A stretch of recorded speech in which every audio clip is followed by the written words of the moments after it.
Okay, let's try this again and see that the intro works this time.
And welcome to another exciting episode of The Energy That Surrounds Us. I'm your host, Michael.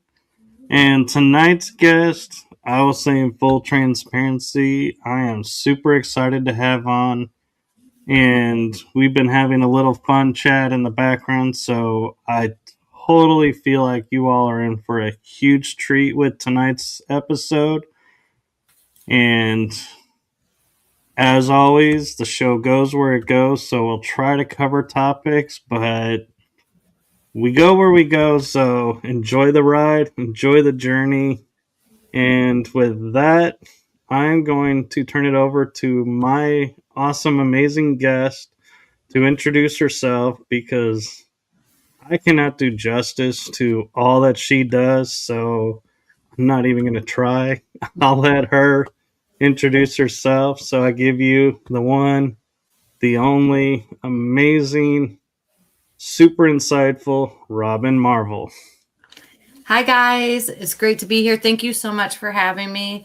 I am an author, speaker, engineer. I work a lot with childhood trauma. I had a really tumultuous childhood, grew up pretty rough, a lot of homelessness, a lot of abuse, a lot of neglect, and grew up kind of following that path and started drinking at a very young age, became a teen mother, and continued on that path a little bit, and then decided that wasn't the life that I was going to live anymore and started making changes. Not the flip of a switch. I never implied that I just like woke up one day and everything was great. You know, it's not the way life works, but I decided to put the work into myself and into improving. And now I have 7 published titles and an 8th that's slated to come out this year. And I do online courses. I go out and speak all over the country on self-development, self-improvement, with special focus on healing childhood trauma. And so I just do a little bit of everything. And I am an engineer by trade. And so I do that as my 9 to 5 and get to do cool stuff like this, being on your show. Well, thank you for coming on. And you kind of hinted at, what brought you like your aha moment to changing things, but I'm kind of curious, what were some of the signs that you saw that, made you sit there and say, hey, wait a minute, my life is actually worth living, so to speak, and I need to change my ways? Well, right. And so basically, I was a young mother and I was working. I mean, I remember this moment because that was like a big catalyst to not being a victim to circumstance anymore. I grew up where everybody around me was a victim to circumstance. Like Like I said, we were homeless a lot. There was not a lot of financial responsibility, a lot of drug abuse and stuff. So I was kind of following that suit, not with the drugs, but drinking. And I was sitting in my living room the morning after I'd gone out, and I had my young daughter running around. And I remember this day like it was yesterday. And I looked at her and I was like, this is not the way my story's going to end. Like, I did not, I grew up the way that I did, but now I'm in charge. And so I had to start learning what I was worth, which sounds so silly to so many people because a lot of people think that's just something that you just always know, but not if you grow up in a neglectful, abusive environment. You don't know that. So I had to start learning that I was worth something. And it sounds so cheesy what I did, but honestly, I just started reading a lot of self improvement books, and one of them, called The Art of Happiness, struck me like a lightning bolt. And it said, this is not verbatim, I'm just kind of summarizing. And it said, stop blaming everybody else for the circumstances in your life. Like, let your spouse off the hook, let your parents off the hook, let your children off the hook, because you're the one in charge of your reality. You're the one in charge. And I was like, wait a minute, what? Like, I was stunned because I'd always been taught stuff happens to you, right? Like, life's just hard. This is the way it's supposed to be. And you struggle, and that's the way it goes. And so it was like the most eye opening thing when I was like, oh my gosh, the ball's on my court. Holy shit, game on. And from then on, I just started working on improving myself. And that's what led to a lot of the exercises. Pretty much all of the exercises in my books are things that I actually did that took me from the struggle and all of the poor choices into the life of success I live now. So I have, my own books where I talk about, different stuff that I learned, different modalities to try and fix myself thinking I was broken, to the revelation of I wasn't the broken one, and how life changed in that moment. But can you share with some of the people, with not some of the people, with the audience, some of or all of the stuff that you learned and the different modalities that you went through that you felt benefited you the most on your journey? I know it's in the book, but I just think people get something out of hearing it too and can relate. Oh yeah, and to speak on where you said about you being broken. See, I don't think anybody's broken. I don't think that we can be broken. I think that we're in the different stages of our lives based on the experiences that we've had, and a lot of time it takes learning your worth. I think everything we do is based on what you think you're worth. I think the job you have, the clothes you wear, the person you marry, the way you carry yourself, all depends on what you think you're worth. And when you start learning that self-confidence and you start letting go of what's supposed to be and accepting this is what is and I'm in control of it, it changes everything. It honestly changes everything. And one of the things that I did, and this is what people say is so cheesy, but I will swear by this the rest of my life because it's actually something that helped me so much and changed so much for me, was I wrote the word I love you and I stuck it on the bathroom mirror. And when I would walk by the bathroom or whatever, I would see that and I would say it. And immediately I would start like bashing myself because, of course, we're like our worst critics. And I would start saying, like, why? Like, what are you worth loving? Like, you did this, this, and this. And I would start like in that being mean to myself. And then I had to retrain it. I was like, I would have to literally say, sometimes out loud, even like, stop. But you did this, this, and this, these positive things. You held a door open for this lady. You sat down and read a book with your daughter, whatever, to start retraining the negative self-talk. And that really was pivotal in my growth, in my development, and my being able to start owning my life and start improving who I was overall as a person. That was one of the major things that I did. And leading into the negative self-talk, I had to learn how to not be mean to myself, because we can be nice to everybody else around us, right? But we're meanest to ourselves. And whose voice, I do this activity. I'll do this with you real quick. So name the 5 people that voices that you listen to the most, that impact you the most, that actually have the most pull in your life. If you can think of 5 of them. Well, one will be strange because it's from the other Well, side, you but don't have that to would tell me. be my dad. You don't have to tell me who it is. You keep Oh, it to okay. yourself. Nope, you just keep the 5 to yourself, and I encourage Okay. everyone to do this, and I do it in all of my, conferences, I do this in my books, any opportunity I get, I share this exercise. So, do you got your 5? I do. Okay. Did you list yourself? Actually, no. Right? But whose voice do we listen to the most? I mean, literally, like that's just a fact. Who are we with constantly? Who is the most impact on us? Ourselves, our own voice. We might get these other pieces from other people, but what we say about ourselves is our truth, right? We accept it. Right. People can say whatever they want about us, and we can take it for truth or we don't have to. And so our voice is deciding what we think of ourselves every single day.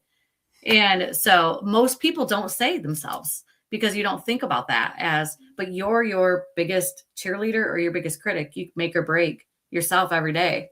Yeah. I mean, you can talk yourself right down to nothing and believe it if that's what you want to do. So that was another really big one. And I still to this day practice the no negative self-talk. I did a rubber band, and every time I would do that, I would snap that. I literally wrote the word stop and put it in my pocket. And so I would like anytime I started to like bash myself, I would like feel that and be like, no. And then this one's really pivotal. And I think this helps a lot of people. If you wouldn't say it to a 6-year-old child, if you wouldn't say it to a 6-year-old child, why the hell are you saying it to yourself? Right. You are that. Well, and to me, the funny thing too is like when you were talking about how we don't include ourselves, it's like my mind went to, well, it is my voice, but I take advice from them, and it's like they're a counsel, and it's like I start justifying, Right, yes, I right. Yeah. do, but in reality, yeah, if I should have listed myself, and I really get annoyed with myself when I say I should have, because I'm like, that is like one of the I was taught worst phrases Hmm. ever to use is don't use the word should in your language. Yeah, the shoulda, coulda, woulda. It gets all of Yep. us. Yeah, and it's funny because, like you were saying, like you get the feedback from other people, and that, but it has to become your truth because, like I said, anyone can say anything they want about you, and that's um why loving yourself is so critical because people can say whatever they want and you get to interpret it and go, yep, that's true about me, nope, that's not true about me. But ultimately it's you deciding, you label yourself, that's what the thing is. And I try to, when I work with kids especially, because they're so influenced by bullies and outside voices, and they're so being molded right now, right? And so Right. I try to pound that home, like, listen, like you decide if that's true or not about you. They can say it all they want, but you make the decision if that's true about yourself or not. Yeah, and the point I was going with the justification that you start is what I always sit there and always will watch scenarios, watch experiences, even my own experiences. I love to watch from the third person. And the biggest thing I've ever noticed is why do we as a people, or I myself, always feel like when something is pointed out, we feel the need to go into justification mode, like justify why we did what we did or why we thought what we thought, instead of just accepting, yeah, you're right, I should have. Yep. It's like we're like, no, it's not I should have accepted it. It's, well, I did, but I just didn't think that's what you wanted to hear. And it's like, I'm not needing to justify anything. Why am I in justification mode? It's the people pleaser in you. And we all have it, but some of us it has more control over our lives, but we're trained from a young age to always make people happy. As a young kid, like you're trying to appease your parents or your grandparents, and then you go to public school and you're trying to appease your teachers and then your girlfriends and your friends, you know what I mean? So we're always trying to please people and finding the truth within ourselves and going, nope, you know what? This is my journey. It's my life. I'm making the decisions for it. Then you can free yourself from that level of people pleasing. But we all have that. I know we do. Right. So Let me ask you this from your personal experience and from your life history. How do you see when you're in that mode, and what do you do to help keep yourself from returning and getting stuck in that mode, like the justification or the people pleasing? Because I know I'm very strong in my convictions of who I am and where I wanna go, and I feel like I didn't go through all of that stuff because it's hard to change. It's a challenge for any of us just to change, like, our favorite pop, like, we get we get addicted to our soda, whatever you guys call it down there in Texas, but we call it pop up here in Michigan, but just to change that is a big deal, right? So Yeah, imagine changing something that has been who you are for all of these years. And I went through a lot of hell to get to be who I am right now today. And so I like that. I like who I am today. So there's no doubt in myself that I'm just going to keep growing and excelling, and I stay focused. I work on myself all the time. I don't ever think I know I won't ever be a finished product. You know what I mean? I'm always going to be learning, always going to be growing, always going to be changing in a positive way. So there's no thought pattern of mine. I've changed those habits. And that's what I really focus on in my books and my workshop, especially my online course is about where these are not just changes that we think about. These are habits. These are going to change our actual habits so we don't go back to it.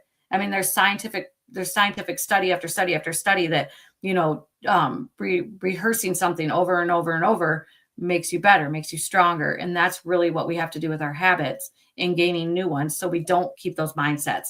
It's a total shift. And that's what I do for people in, like I said, in my books and especially in my online course. right. And I'm like hearing in my head as I'm hearing you talk and explain this. It's like my brain, like goes, I can totally see her in the Marvel universe. I wonder with her last name, does she ever get people walking up and being like, you really belong in that Marvel universe? Or is that why you picked that as your last name? Because you're from that universe? Yeah, it actually is my last name though. So yep. So it's just Robin Marvel. I don't have a middle name, so I'm just Robin Marvel. So Hmm. I often find that interesting why some people have a middle name and some don't. yeah. Yep. Mine was a fluke. I thought I did my whole life growing up, but I went and got my birth certificate because I was speaking in New York, but I wanted to go through Canada to do that. And this was years ago before you needed like the enhanced license and all that stuff. And I went and got my birth certificate and there was no middle name. And I said, Mom, my whole life she's been telling me my middle name was Jean, but it was in fact not. So anyway, yeah, so I'm just Robin Marvel. There we go. Well, I don't see why you couldn't be Robin Jean Marvel just Yeah, because it's not on a birth certificate. that's true. That's very true. I have been my whole life, so I kind of wonder. I don't, this isn't in your bio, but have you ever thought about like past lives or something that name could be connection to something in that arena? I've actually had a past life reading done. My aunts were very much into energy and doing past life regressions, and I actually had one done. Boy, how old was I? 19, and I actually was an Indian and died in the past life and everything. Went through the entire regression, and it was really cool. It was a really neat experience. She did like entity removal and things like that too, and that was incredible. Like, I mean, I fully believe in energy for sure. I mean, obviously, and so those were really good experiences. And talking about entity removal, there's been talks now of coming up with all the hardships and life. Was it due to an entity attached, or was it naturally you just could say had the bad luck of going through that? But I wonder your thoughts, with your past, since, you had at 19 entities removed, do you feel like some of your experiences might have been due to the entities attached? I don't. I think that my experiences were based on choices that were made, obviously that were made for me when I was a child. So when my mom was pregnant for me, my older sister passed away, and they told her like she'll never make it. You should abort and all that stuff. And my mom was like, absolutely not. And she carried me full term. I do believe that some of my um, energetic makeup is a reflective of that, like maybe some of the ways that I'm emotion, the ways that I have a lot of empathy and things. I think that did imprint that because I mean it's been proven that the child goes through the experiences and emotions and trauma that the mother goes through, and so I think that that has some residual effects. But I think the situations that I faced have been my own choices that I've made, whether they were poor choices or good choices, because I fully believe I'm in charge of my life now and creating my reality as it goes based on the choices that I make. So I think that that's really the impact that, and I think I've needed all these for lessons and growth to out to level up, to become the next version of me and to improve on who I am and be able to go out and help people who are in the same situations or have experienced the same kind of things that I have. And I think that that's been a really humbling and experiences that I'm really grateful for. I don't look back at my childhood and think, "Oh, I'm so mad." I have forgiven my mom and dad years and years and years ago because they were doing the best that they could. You know, they didn't have good upbringings either, and it's just a generational cycle until you break it, and you have to be strong enough to break it because it's not. It comes with challenges, and it comes with you having to be a very strong person. And most people that you know and I know just are have plateaued. They're just going through the motions, you know, and you know it when you're saying like, "How was your day?" "Oh, same old," you know, and and they're just like living the dream, you know, sarcastically because they're not happy in their own lives, but they're too scared to to do anything to make it different. You know, they're too scared to take steps that go, okay, I'm going to better myself and here's how I'm going to start and then stick with it because it's easier. It's easier just to stay in the pattern, you know. That's why so many people don't break generational cycles because that's what you know. You know what I mean? You just keep going through the motions and doing what you know. I do, and I respect that. And actually, I love that answer about, not blaming the entity You're and right. owning it, because I used to always think about, man, I could go back in time and fix this and fix this. And we don't think about what repercussions come from that. And finally, I realized one day and I was seriously thinking about, man, if I went back in time and changed this one event, I would not be who I am. And not only that, everybody around me in that experience would not be who they are. And I was like, that's too much pressure. I am not going back in time and changing anything, because I was like, no, there is too many experiences and too many different elements and aspects with different people that it's like, Yep. I don't want to be responsible for that. And I also came to the realization, much like you were saying, I would not be who I am today if it wasn't for every hardship and every blessing I had growing up. Right, exactly. It's shaped you. It's made you who you are. And so, yeah, and so I appreciate you sharing it that way, because that is something I think a lot of people don't think about. They think, oh, I made this choice and it, turned out for the worst, and now I'm stuck and I can't do anything. And instead of going, well, this choice showed me that this isn't what I want, so now let's flip to the other choice to where it is what I want. Yep, exactly. Yep. That leads a lot into like failure. Like I always tell people, I don't believe in failure. And the reason why is because you always learn something, right? Like no matter what, you're going to learn something. So how can you fail when you're gaining something? That's my perspective on it. It's not everybody's perspective on failure, but it is mine because it's a stepping stone. If you go out to try to do something and you don't succeed at it, you learned what not to do. You learned some tips and tools to go on and do something different. So how is that a failure? That's a win to me. Even if you didn't get your projected end game, you still went out and you made those choices and you made some things and you learned.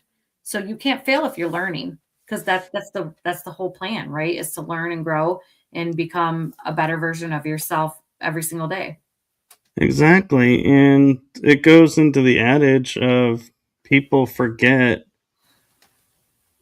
we hear be careful what you wish for because you may get it. Right. But there's also another part of that people forget is be careful what you wish for because you may get it, but it may not be what you expect.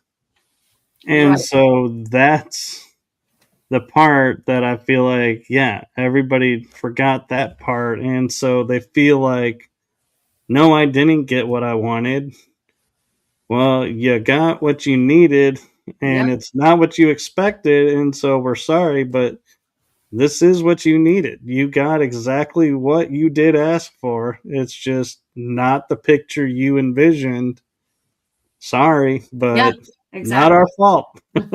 Right. Yep. Yeah. You're really in charge of your own life. You really are. And so, as interesting as this is, I want to switch a little bit because we kind of hinted at it earlier, and that is with everything you've done, what was your aha moment that you sat down and said, I could heal these childhood traumas, which will help me break these generational cycles, and then turn around and say, now let me share that with the world? So, um, so what I decided was I wanted to do when I started healing and becoming the next version of myself, I wanted to give something to the world that would help them kind of learn and grow, and I wanted to share all this knowledge I had that I had went through. And so I decided to do a magazine. I was like, I'm going to write a magazine. And so I put together, it was called Aura Sense Guide, and it had energy in it, and it had like healing stones, and then it had motivation, and then like a book list. Like it was just like a resource, like a positive resource. And I just printed it out like at a printer, and I went into the local businesses in my area, right? Mostly hair salons, banks, places like that. And I said, hey, can I leave this in your waiting room? Like there's no fee for it or anything. I just wanted to leave it there to kind of help people to get the conversation going, I guess, and give people, Right. because I didn't have that growing. I didn't have a lot of that growing up. So I was like, if people could learn what they're worth, then that could change their entire lives. And so I just wanted to leave like those around at local businesses. And the businesses were like, no, this is terrible. Like they didn't want nothing to do with it. They were like straight to my face. Were like, I think this is witchcraft. You have stuff about healing and stuff about stones. And it wasn't anything like that. It didn't even have a real metaphysical basis. It was more of a positive basis, but they were so taken aback by it. And I was like, okay. I was like thinking about giving up. And then it was brought up, you should do a website. Like, why don't you do a website? And this was back in the day of like the gateway computers, sitting in the corner of the room and dial up internet. And so I'd have to load up pictures. I'd have to load them at night and then let it run all night long. So in the morning, the pictures were uploaded. Like that's what the internet was like in my area back then. And so I started a website, and in doing that, I had come across a publisher, and he had reached out to me learning about my website. Because I was just running my mouth all over online trying to get this website going. And I was having people send in like recipes and just like just all positive stuff, just a feel good website to go to, right? And good news stories about people doing good things in the community, and not just my community, but all over the country and stuff like that. And I started running that website, and this publisher emailed me and he said, hey, would you want to review books? And I was like, yes, of course, I would love to. So he started sending me books, and kept doing my website. And then I decided I wanted a book for my children because I homeschooled my girls. And I was like, I want something that they can pick up, but they have to do the activities in it.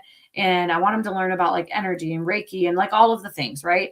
And also learn about positive self worth and self effort, self talk, and all of those things. But I want them to have to do the activities so they feel a sense of accomplishment.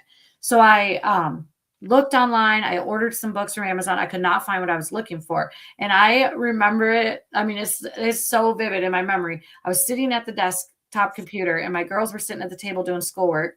And I turned around and looked at them and I was like, you guys, I cannot find anything. I'm like, I'm just going to write it. And they were like, yeah, you should write it. And I was like, okay, I guess that's what I'm doing. And I immediately turned around and sent out an email to that publisher that had been sending me the books for review. And I said, hey, this is my idea. What do you think? And he immediately emailed me back and was like, can you get it to me by Wednesday? And this was like a Sunday. And I was like, of course. So I wrote the whole book in like 3 days, but it went through edits and all that stuff. And I remember sending out the manuscript because it wasn't like the internet now, because now my book's it's all online, right? I do everything with him online. I don't send any paper copy, but back then I had to send the paper copy. And so I printed it out and me and my girls like had it in a manila envelope and we were like sitting on the living room floor and I'm like, okay, here's to like helping other people and here's to our future and whatever. And we all like put our hands on it and then we took it to the post office and mailed it. And then here we are 7 books later and just growing, helping and building, helping people heal all over the world, which is just a really cool thing. But that was really the moment when I was like, I think people need to hear my story because people can be scared to speak their truth, but when they hear other people speaking it, it gives them that confidence sometimes. And I also want people to know you're not alone. Like I've been there. I was in the trenches. Like if I can pull myself out of it, so can you. And I've got all of these tools that I used and I want to give them to you. And they might work. They might plant seeds. They might work now. They might work 5 years down the road. I don't know when they're going to work for you, but you have them. You have the opportunity and I'm here to cheer you on and help you. And I just think there's something so powerful in that of knowing you're not alone in that journey. And what's amazing is, everybody looks at the world today and they don't realize, and I'm going to kind of age myself in this scenario, is like you were saying, all the hardships just to get a simple message out. Right. Yeah. What we had to go through and all the judgments and all the fears that people had around it because it was a different topic. It Oh, wasn't the yeah. mainstream topic. And so everybody was like, no, no. And yet you pushed through. And now today it's everyday conversation. And so I like to acknowledge, the fortitude and perseverance that you had to have Right. to be able to stand up to all of those no's to be where you are today, to where those no's are now maybes or yeses because you didn't give up and neither did everybody else that was trying to get the message out, the positivity and everything. And so I just want to acknowledge, that it wasn't an easy time. It wasn't the easy road like we have today. And I'm not saying it's super easy today, but it is like, I would venture to say, and you can chime in if you want, Robin, it's like 30 to 50 times easier today to get the message out than when we were growing up. Oh, yeah. I mean, just talking about aromatherapy, people were like, "Oh my gosh, that's taboo." In my community, I'm not kidding. Like, people would call my mom and be like, "I'm really worried about Robin. She's using, like lavender on her kids' burns and stuff, and or whatever." And people would literally were so scared of what they didn't know, and that's still the case with not necessarily these topics, but people are always scared of what they don't know. And I always encourage people like what you don't know can empower you. So find out more about it, learn more about it. Like I think it only takes one yes for your life to change, right? And that's Right. that's something that I really live by. And so I'm a risk taker. Like my Jeep, I have risks greater than regret, and I have it tattooed on my ribs right here because I live by that. Risk is always greater than regret. And you have this one life, right? And even if you live 100 years, that's not that much time. That's really not. That's what, 100 summers? And you're going to sit around and waste your Yeah. summer complaining because you don't have this, you don't have that, instead of like getting out and living. Like, no, no, I'm not accepting that in my life. I'm not going to be 80 years old and going, man, I wish I would have done that when I could have, but I didn't because I was too scared.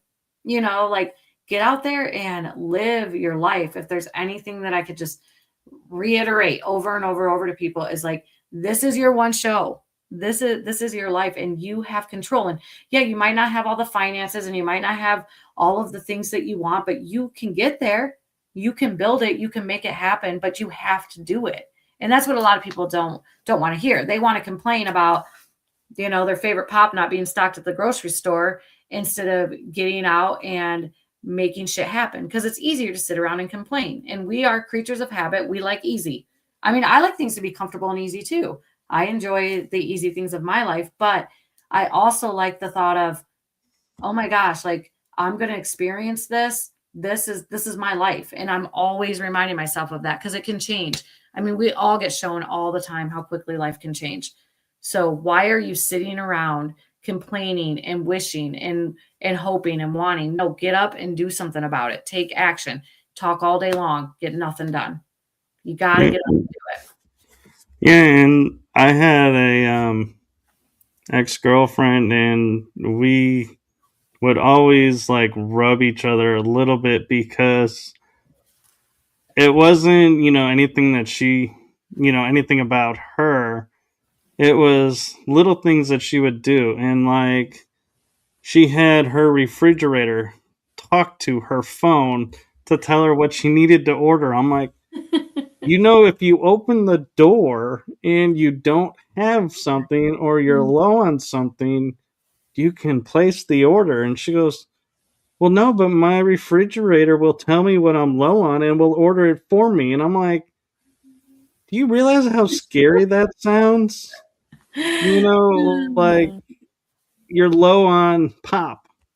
Well, maybe you're wanting to cut back. Your refrigerator doesn't know that. It's going to order you pop, and it's going to Yeah, show up. that's crazy to me. That's interesting. Yeah. And so I almost said our generation, but it's the generation now. They want everything at a push of a button. Don't have to lift a finger to go do anything. Yeah, And they're really getting ripped off though. They are. yeah, Yeah, they're missing out on, and I'm not saying all of that generation. I mean, but some people, I just feel like a lot of stuff's too easy, and so it's like instant gratification, and so you're missing out on like the nitty-gritty of life. Like, I think that the I will stand by my age group of growing up, which is like, I was a kid in the 80s. Like, that was badass. Yeah, that was oh, the best. That was the absolute best time to be growing up. And so I'm really grateful for all of that time that we were running free and just being a kid. Even though I had a rough childhood, I still love that time period. And to me, it was the best time period. But yeah. And everybody thinks that probably about their age. the only thing I noticed that was like different about me from other kids in the 80s is I'm a guy. But if I was doing some activity and my hands got dirty or something, I would go and I would have to go wash them off. I was like, I did not like dirt on me. That was your thing. Or if like I got done cutting the lawn, instead of going and changing clothes, I learned to wear my swimsuit Oh, because I'll just jump in the pool and that'll cool there me you off and wash me off and I'm ready for the day. And it's like I just didn't like. Are you And still like now, no, now I'm like, if I get dirt on me, I'm like, okay, yeah, I'll wash it off later when I'm done. I that? don't Right. have to go race off and do it. That's funny. And we all have But our things, right? yeah, and you have a fan in the chat room. Anina too Oh writes, yeah, Robin's and first book yep. is awesome. Hey, Anne. Thank you. Yeah, she's been a friend of mine for a long time. She's a great lady. Mm.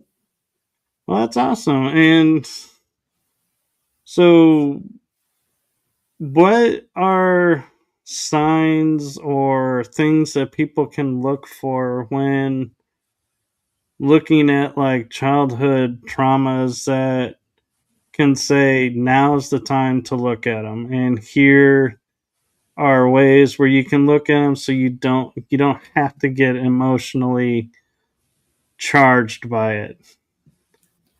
I think that all of us have childhood trauma, no matter what. Even people who have cookie cutter, the best childhood, there's still issues that arise. And one of the things that I talk a lot about in my online course and stuff is that these childhood traumas are directly impacting the way our lives are today. So you find a person who has abandonment wounds, right, from childhood.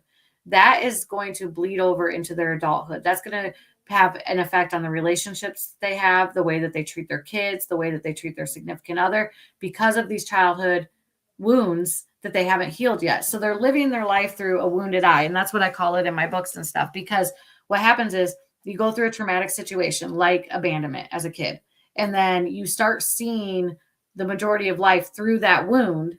And so that's how you're interpreting everything. So you can't get out of that. You just keep repeating that cycle and staying and having that vision of the wound, and everything around you ends up being, like I said, bled on by that wound, that you're unable to actually live a healthy, free life of not dealing with those abandonment wounds, not feeling that neglect, not living in those toxic relationships. A lot of toxic relationships and anxiety are because of the childhood trauma that you went through, but you're not interested in healing that. You're like, fix me now. What's wrong with me now? What's the issue that I'm having now? But it's really the issues you're having now are directly related to that childhood trauma that you haven't healed yet. And that's really what I try to teach people too, is I'm like, look at what it's whatever your challenge is now. Say it's anxiety. You're having this anxiety based off of some kind of situation that happened when you were a child that you never healed. That's what I want to help get to the bottom of for people. That's what I want to help people heal, is those wounds that are still gaping wide open and are affecting our lives now. Because it's just proven scientific facts. And there's so many, all of the things, all of the activities and exercises and healing lessons that I show people and teach people are all scientifically backed. They're not just, it's not like woo woo stuff like people call it. This is actually scientifically backed stuff that you can use and implement into your daily life, change your habits, and then actually live free, not have that anxiety, not have that toxic relationship. Because when you start improving yourself, this is the craziest thing, but people start dropping like flies. Like when you start becoming a better version of yourself, people can't hang with it, because they're not healed themselves and they don't want to. That's another thing. If you don't want to heal, I can literally give people every tool in the entire world and spend countless hours with them. But if you don't want to make the changes, then you won't, because it's up to you. Like this is your show, this is your life. And so you can't, it's just like people who like try to implement things onto their children, for example. And they're like, my kid's not going to do this and not going to do this and not going to do this. Their kid's going to do what their kid's going to do. You can guide them, you can influence them, you can give them the tools needed to help them have structure and a foundation. But ultimately, your kid is going to do what they want to do. So it works the same way with us. We're going to do what we want to do. So if you don't want to change, you don't want to invest in yourself, you don't think you're worth that, then why waste somebody's time? You know what I mean? Like why put yourself through that if you're not ready? Right. You're not. I don't know if that makes sense. That sounds kind of harsh, but you get what I mean, I think. So, I do, and it does make sense. And sometimes the truth is harsh, and yeah. you just have to deal with it. But I know that sounds harsh too. But Hmm. sorry, it is what it is. Right. But I'm curious, when you're doing your motivational talks and you're doing your online presentations and everything, what do you do when you come across the person who says, "Oh, I've healed my childhood traumas. I've healed this and this."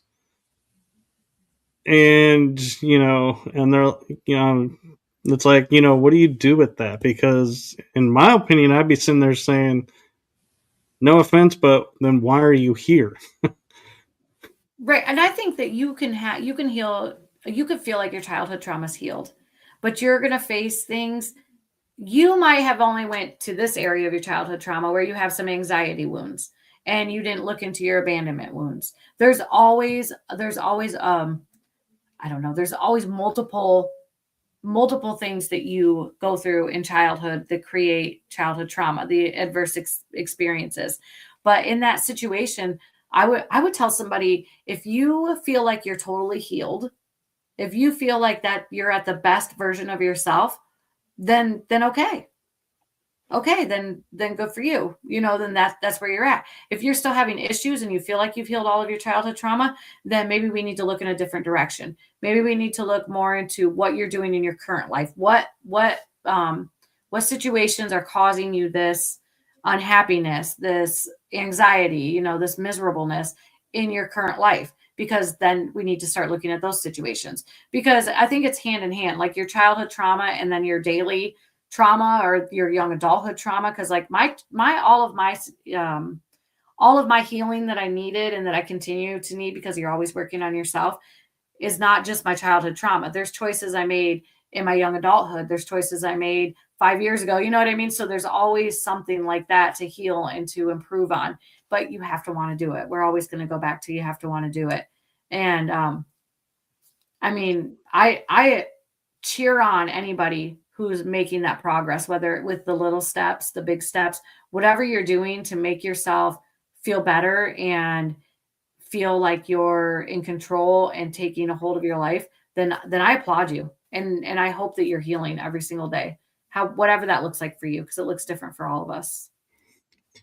And right now, we're living in a world where the new catchphrase is like almost like the inner child. Everybody's focused on the inner child. Do you view the inner child as just childhood traumas that are there, or do you view the inner child as, okay, this is the aspect of you that is carrying the baggage of past lives, every scenario and every experience you've had in the womb into reality and grown up? I even started thinking, about, well, we're focused on the inner child, but what about the inner teenager, inner adult? What happens when the inner child grows up? Right. Because he doesn't always stay a child, in my opinion.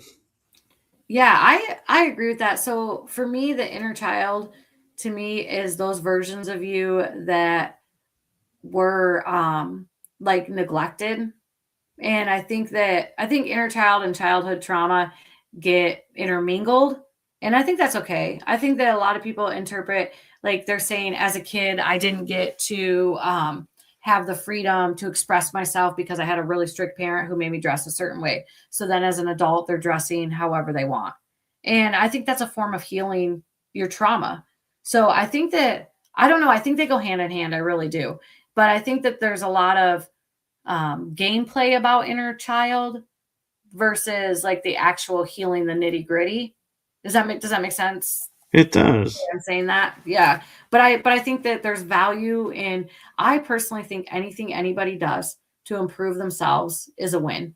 Whether it's the smallest thing, it's getting up and not choosing a donut and choosing a piece of fruit. You know what I mean? Like all of these small changes lead to the big changes in your life. And that's what it all comes down to, is changing your habits. You have to change your mindset, you have to change your habits, and you have to stick to it, consistency. Otherwise, you're just going to keep repeating the same cycles. It's what happens. Look at New Year's resolutions.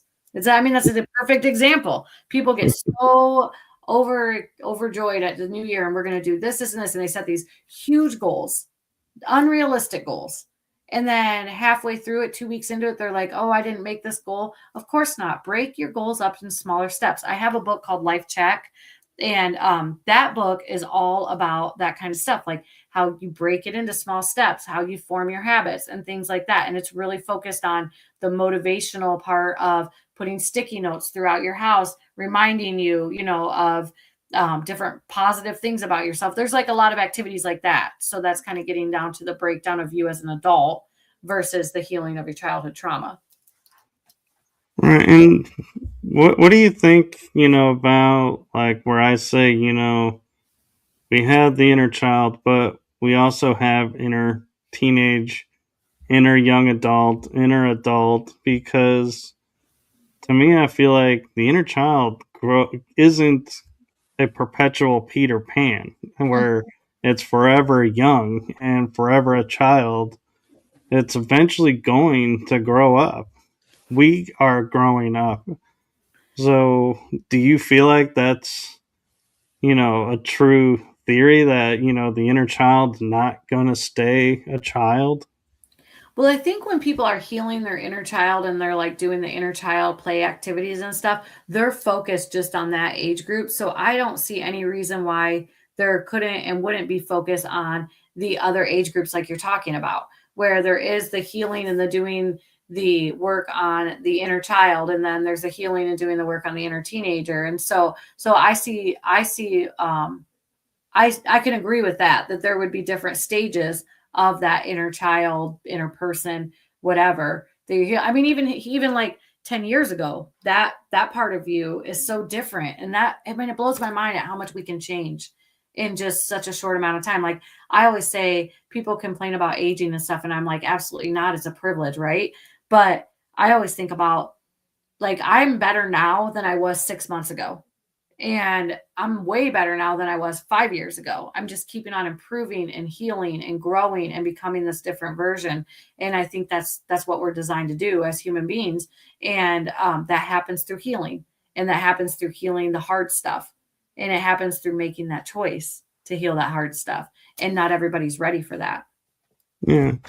So, I have an interesting question that I'm curious about your take on is, we grew up with, there was legends of like the chosen one would be like the seventh son of a seventh son of a seventh son. Okay. It was like there was something unique and special about that particular person. Do you think that certain people are born with, say, a soul contract or something that when they reach a certain age, they're going to have the strength and the ability to turn around and say, you know what? For generations, we've done this. It's not working anymore. It's time to change. And I am putting my proverbial foot or sword in the ground, and I'm making my stand here and now, and we are changing this. Do you think that that's how, some people are more, adept to doing that? Or do you think it's just the spirit has had enough and they're like, okay, time to change? We're at that pivotal point. I think that some people are just forged in the fire. I think some people are meant to be game changers, and I think that the the harder situations you go through, the stronger you become. I know that that's a fact. What doesn't kill you makes you stronger. But I think I don't know. I guess I haven't really thought of it that way. I just think that eventually there's people in the generational line, and they're just like, that's enough. Like, I don't want this to be my story, and I'm the person that has to change that. And then you have to be strong enough to do it. So I don't know. I don't know. I think it becomes a personal choice at some point or another, But then my uncle used to say, when I was young, he used to say, Robin's so different from the other kids. Robin's so different. And he used to tell all the adults that, like, there's something different about her. So I don't know. Maybe that is the case. Maybe there is a blueprint on my life, and this is the trajectory it was supposed to go. But I fully believe in self-creating. I believe that we create our own reality. I think it's based on the choices that we make, and what we choose to do with those choices, almost like those books, those adventure books, like turn to page whatever or turn to page Yeah. whatever. I Choose mean, your own adventure. Yeah. exactly. And I think that that's true because it just takes one decision for your entire life to be different. And that's just a fact. And that's why one of the things, one of my most annoyances is when people say, "Oh, it's just another day. It's just one day." No, it's not. Like everything happens in one day. Everything happens in one day. So you have to live to your fullest each day. And I'm not saying that I'm on all the time because I have moments I wake up and I'm off but I remind myself so quickly how fast life can change, what an absolute privilege it is to be alive, and how I don't want to waste any of my time. Like my childhood was what it was. I couldn't make those choices or do anything about it. But I will be damned if now as an adult I'm going to live in those same cycles and go through the same things and struggle when it's up to me. Like this is my show. So to me, that's enough for me to make the choices I want to make to live a strong life, to make my mission to help others do the same and show them how to do the same. And that's enough for me. Like I don't want to go back to that life. I don't want to live a hard life. So that's motivation that puts me to the next level and keeps me thriving and going every single day and working really hard because I don't want to live that life again. And I think you get to that point in your life where you're like, enough's enough. And then you're ready to make changes. So you do. Yeah.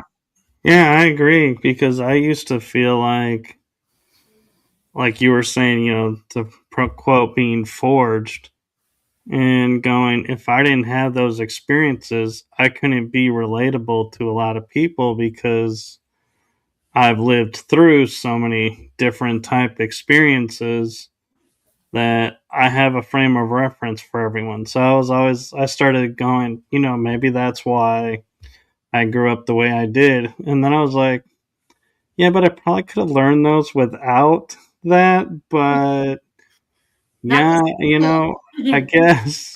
Yeah. But the thing that, kind of makes me laugh, like, you're talking about the Choose Your Own Adventure series books. As much wisdom and knowledge that I have, even to this day, I will pick one of those up and I always end up dead. It's like I can never. I'll even go to the last page where you succeed and try to go backwards, and I'm like, I can't even go backwards. Well, Like, that is how our story ends, isn't it? That's how our adventure ends.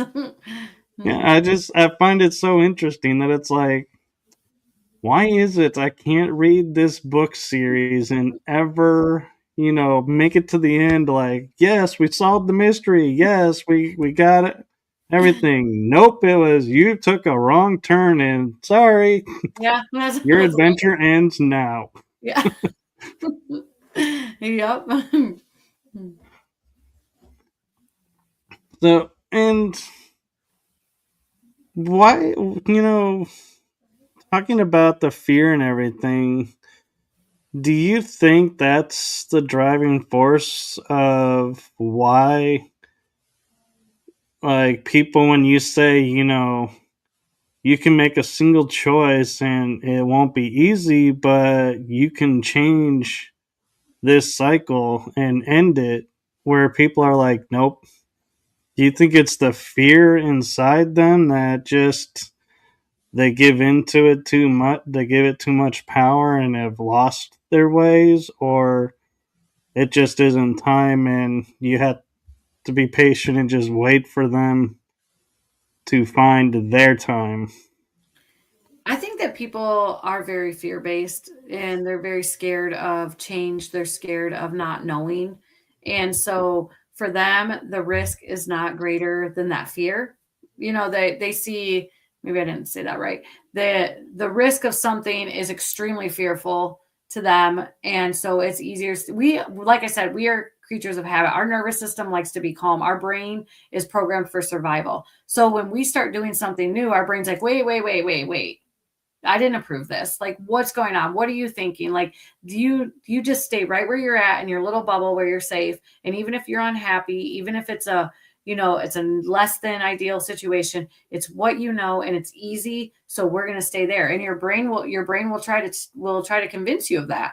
And if you're not strong enough to go, okay, I need to step out of my comfort zone. Nothing good happens in your comfort zone. That's exactly what it is. It's easy, it's comfortable, and we all like that. I like that too. I'm a normal human, but to step out of that is where you really start to live. It's where you really start to experience things. And you have to let go of that fear of the unknown, the fear of failure. Most people, if you ask them why they don't just go out and, go out and do the things they want to do, and majority of the time it's, fear of failure. What are my friends going to say? What if this happens? What if this happens? And the what ifs of the world will keep you trapped forever. Like you're literally keeping yourself in a cage by with the what ifs. So you have to make the choice that risk is greater than regret. And you have to be aware. I'm not saying just throw caution to the wind. That's not what I'm implying here. But I'm saying face those fears, look at them and see what you need to do to take that next step, to get out of that comfort zone, and then start doing that. Start taking little baby steps. It doesn't have to be an all-in thing, Change doesn't have to be okay, this is what I'm doing and everything's changing and I'm quitting my job and I'm leaving my spouse. That's not what change has to be. You can take the steps. You just got to figure out what direction you want to go and then how you're going to get there, and then build the blueprint, build the roadmap. And that's really what I do in my workshops. Build people a blueprint to get them from their fear-based, scared of change into the life that they want to live. And so I do think that fear plays a very big part in people staying where they're at and staying stuck and unhappy. That makes sense. And I just want to point out we're at the hour. So I don't know if you need to go or if you have time for a little bit more conversation. I have to get going because I get up at 4 a.m. for work. Okay. But I could come back. I could come back Yes, definitely. for sure.